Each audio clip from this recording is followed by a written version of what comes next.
सभी को जय हिंद दोस्तों, आप सभी का हार्दिक स्वागत है जय हिंद रिएक्शंस पे। आशा करता हूँ कि आप सभी लोग बहुत अच्छे होंगे। तो आज हम आपके लिए एक लेटेस्ट, एक इंटरेस्टिंग और एक इन्फॉर्मेशन से भरी हुई वीडियो लेकर आए, जिसमें आप देखेंगे पाकिस्तान की मशहूर पत्रकार आलिया शाह जी को, जिनके स्पेशल गेस्ट होंगे संजय दीक्षित साहब, और ये दोनों बात करेंगे हमारे प्यारे देश भारत की तरक्की के बारे में, खासकर रेल नेटवर्क को लेके। तो ये वीडियो काफी इंटरेस्टिंग और नॉलेजेबल होगी, आपको बहुत कुछ जानने को मिलेगा। तो इसे अंत तक देखें और चैनल पे नहीं है तो चैनल को सब्सक्राइब कर दें। और ये वीडियो का सेकंड पार्ट है। फर्स्ट पार्ट ऑलरेडी हम आपके लिए चैनल पे डाल चुके हैं, जिसे आप लोगों ने बहुत ज्यादा प्यार दिया था। तो चलिए पहले ये वीडियो देखते हैं और अंत में इसके बारे में भी बात करेंगे। जय हिंद, जय भारत। हम बात कर रहे हैं तो एक महाकाम कहीं हमके ये हो रहा है कि मैं देख रही थी कि इस वक्त खबरें ये चल रही हैं कि PM Modi inaugurates Delhi section of Namo Bharat corridor in big infra push. कहा यह जा रहा है, मैंने कुछ इसकी डिटेल्स देखी कि ये जो कॉरिडोर है और जो इंफ्रास्ट्रक्चर अब बन चुका है और बन रहा है इंडिया में, वो अनबिलीवेबल है और सबको बीट कर देगा। सर, ये थोड़ी सी, अगर आपको, ऑब्वियसली मुझे पता है कि आपको इसके बारे में डिटेल्स मालूम होंगी, तो आप इसके ऊपर भी बात कर लेते नहीं, हैं। लेटेस्ट न्यूज़ है। इसका बेसिकली नाम है RRTS, rapid rail transport system, और ये इंटरसिटी सिस्टम है। और इसका इनिशियली जो नेशनल कैपिटल रीजन है उसमें बनाया जा रहा है। और आपने उसकी फोटो वोटो तो देखी होंगी, तो हाईली एडवांस्ड ट्रांसपोर्ट सिस्टम। अभी जो बनाया गया है, ये दिल्ली का एक स्टेशन है अशोक नगर, वहाँ से लेके और मेरठ साउथ। अभी इसमें कुछ और ऐड होना है, मेरठ साइड में भी कुछ और ऐड होना है और 2 स्टेशन इधर भी ऐड होना है दिल्ली साइड में। तो ये अभी बनाया गया है और फिर इसको जो है वो और अलग अलग स्टेट्स में दिल्ली से कनेक्ट किया जाएगा। तो इस पे they are running standard gauge trains, very fast trains. और जो मेरठ है, वैसे तो मेरठ इज़ अबाउट, जहाँ इनका स्टेशन है वहाँ से शुड बी अबाउट 70 किलोमीटर्स। तो उसको ये 40-50 मिनट में पूरा कर देते हैं। लेकिन वो एरिया इतना कंजेस्टेड है कि if you have to go by road then it takes about 2 hours. इसी तरह से इनका आगे का प्लान है that they will extend it to, may be शायद जयपुर भी हमारा कनेक्ट हो जाए, और उधर हरियाणा में अम्बाला की तरफ, रोहतक की तरफ, ये डेली पैसेंजर्स के लिए है बेसिकली। तो ये तो एक बड़ा काम हो ही रहा है, और may be after it is successful, and of course looks like it is bound to be successful, then it may be extended to other big cities also. अब यहाँ तो बड़ी बड़ी सिटीज़ बहुत हो गई हैं ना, 50 लाख से ऊपर की सिटीज़ हमारे यहाँ जो है वो ही करीब 15-16 है। More than 50 lakh population, almost 15 cities आते हैं। तो फिर इनमें एक्सटेंड किया जाएगा पॉसिबली। क्योंकि मैं देख रही थी कि हजारों करोड़ का ये प्रोजेक्ट है और कितने किलोमीटर्स है। अच्छा संजय जी, इसमें ना एक और चीज ये है कि मैं देख रही थी कि अभी, बल्कि हमारे व्हाट्सएप ग्रुप्स में भी और कई जगहों पर सोशल मीडिया पर जब हम देखते हैं तो चाइना के इंफ्रास्ट्रक्चर की बहुत ज्यादा वीडियोस चल रही होती हैं, जिसमें वो दिखाया जाता है कि उन्होंने वो कितनी तरक्की कर गए हैं, कि उन्होंने कौन सी ट्रेन चला दी हैं, वो उल्टी ट्रेन चल रही है, कहीं पर ब्रिजेस कैसे बना दिए हैं, पानी के नीचे क्या क्या कुछ चला दिए, इस तरह के बहुत तरक्की कर गया चाइना। तो फिर उसी के साथ ये कहा जाता है कि इंडिया को इसलिए भी अब जो है ये तरक्की करना है और इंफ्रास्ट्रक्चर को जो है उसमें भी बीट करना है चाइना को। क्या ये वजह है और इंडिया ऐसा कर पाएगा? नहीं, see we are, as far as infrastructure is concerned, infrastructure जो बनाना है वो फॉर इट्स ओन सेक बनाना है, हमें चाइना की तरह नहीं करना। क्योंकि चाइना जो है वहाँ सारा का सारा सेंट्रलाइज्ड होता है, it is not as per demand. Chinese जो इन्होंने पूरा जो बुलेट ट्रेन सिस्टम बना दिया है, it is running in huge losses. उन्होंने एक उरुमची से लेके और पिकिंग की तो जो उन्होंने लाइन बनाई है वो 5% कैपेसिटी पे चलती है। अच्छा। तो it is running in huge losses. तो इनकी जो बीजिंग शंघाई जो लाइन है, उसके अलावा कोई भी लाइन प्रॉफिटेबल नहीं है। तो भारत भी बुलेट ट्रेन बना रहा है, लेकिन भारत जो बुलेट ट्रेन बना रहा है वो केवल ऐसे सेक्शंस में बना रहा है जहाँ पे वाकई ज़रूरत है और जहाँ पे they can recover the investments. ये इसलिए we are not in a mad race as far as China is concern. हाँ, जहाँ स्ट्रेटेजिक नेसेसिटी है वहाँ बना रहे हैं। जैसे अभी आपने देखा होगा कि our line to Kashmir is complete. जो दिल्ली श्रीनगर जो लाइन है वो कंप्लीट हो गई है। आज उसका टेस्ट, कल उसका टेस्ट भी हो गया, और 7th 8th को उसका जो सेफ्टी इंस्पेक्शन है वो भी हो जाएगा, और उसके तुरंत बाद से ट्रेनें शुरू हो जाएंगी चलना जम्मू से श्रीनगर के बीच में। इसी तरह से एक और जो बड़ा इंफ्रास्ट्रक्चर प्रोजेक्ट जो बन रहा है वो रेल प्रोजेक्ट बन रहा है। वो रेल प्रोजेक्ट अभी एक जगह है पंजाब में, भानुपली करके, वहाँ से और लेह के लिए वो बन रहा है। That is another massive project, massive project.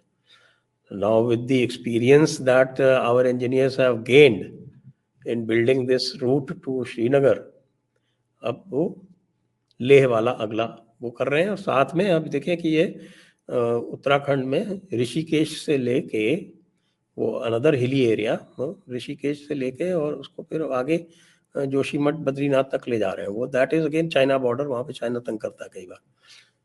तो ये सब स्ट्रेटेजिक इन्वेस्टमेंट्स हैं जो किए जा रहे हैं। नॉर्थ ईस्ट में बहुत इन्वेस्टमेंट किया गया है, और आप जैसा जानती हैं कि now Indian railways is 97% electrified. 97% electrification हो चुका। एग्जैक्टली। और बड़ी बात है। मैं तो कई बार देखता रहता हूँ पाकिस्तान में, और लोग जो है वो पाकिस्तान और इंडियन रेलवेज का कंपैरिजन भी करते हैं। दी फैक्ट इज कि पाकिस्तान में जो वर्किंग इंजन्स हैं, वर्किंग इंजन्स वो लेस देन 350 हैं, रेलवे इंजन्स।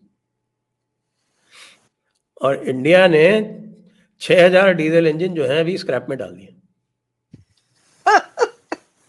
दूसरा कंपैरिजन है ही नहीं ना, कोई पे बात ही क्यों कर रहे हैं।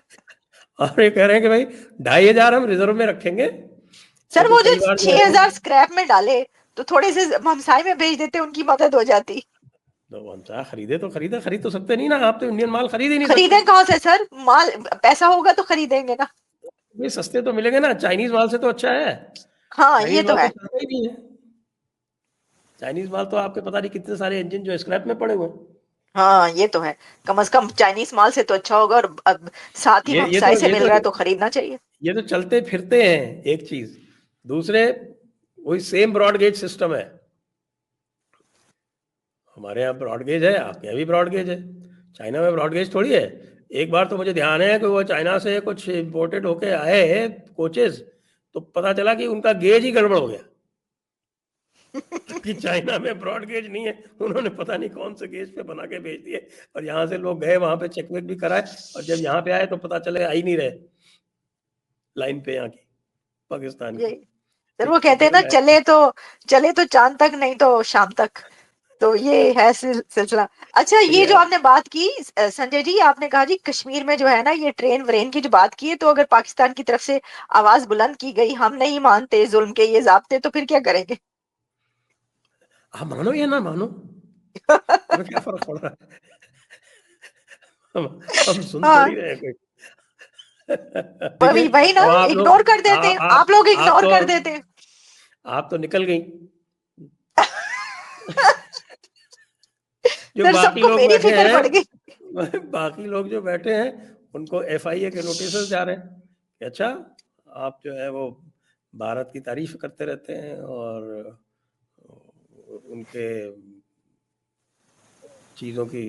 सर वो हुकूमत की कोई बुराइयां शुराइयां कर दी होंगी, मरीम नवाज पे कोई किसी ने कुछ बोल दिया तो बस फिर तो आपको पता है, वरना तो कोई ऐसी बात नहीं है। लेकिन संजय जी मैं आपसे जो आखिरी सवाल अब करना चाहूंगी वो ये है कि जो अभी जैक सलेमान आपकी तरफ पहुंचे हुए हैं, एक बड़ा जबरदस्त विजिट हो रहा है, मुझे याद आ गया, इसके ऊपर भी बात कर लीजिए आपने अभी ये, क्योंकि हम बात कर रहे हैं इसकी चाइना की, तो चाइना डैम पर बात होगी। ये हर जगह पर लिखा जा रहा है कि जो चाइना का खास तौर पर एक डैम बना है, उस पे इंडिया ने भी ये कहा कि उसको बड़े ऑब्जेक्शन हैं, और दुनिया भी, अमेरिका को भी बड़े इसके ऊपर रिजर्वेशन हैं, चाइना की तरफ से कुछ ऐसे डैम बनाए जा रहे हैं। तो सर क्या ऐसा ही है कि उनसे इसके ऊपर भी बात की जा रही है? देखिए जेक सलिवन तो अब हाय बाय करने आया होगा कि भाई हम जा रहे हैं, तो अब हमें जाते जाते जो है वो थोड़ा बहुत कुछ अच्छी नहीं अच्छी तो सर बातें बाय करनी बाय कर रहे हैं तो फिर इंडिया जाके उन्होंने बाय बाय करना था। चाहिए। वो कर रहे होंगे कि चलो भाई आखिरी टाइम है तो थोड़ा बहुत घूम आते हैं कहीं, इसी शौक में आए होंगे। बाकी तो उनसे और तो क्या बात होगी। और अभी डॉक्टर जयशंकर थे ही वहाँ पे, तो वहाँ बात हुई है इनसे, जैक सलिवन से भी हुई है, और आपके वो जो दूसरे हैं उनके क्या नाम है उनका, जो सेक्रेटरी ऑफ स्टेट है उनसे भी बात हुई है, और जो आने वाले हैं उनसे भी बात हुई है। तो वो तो बातचीत तो चलती रहती है, that's not such a big thing. प्रश्न ये है कि चाइना वाली जो आपने बात की, जो चाइना का इंफ्रास्ट्रक्चर प्रोजेक्ट है, वो for decades they have been talking about it. India को जो खतरा उससे वो नहीं है, देखिए, क्योंकि जो उसका जो इनटेक है, जो ब्रह्मपुत्र रिवर है, वो चाइना से जो पानी आता है वो that forms only a small part of it. I think it's only 18% और समथिंग। तो अच्छा, वो डाइवर्ट इसको अगर करेंगे तो भी उनको 50 साल और लगेंगे। They can not divert that water.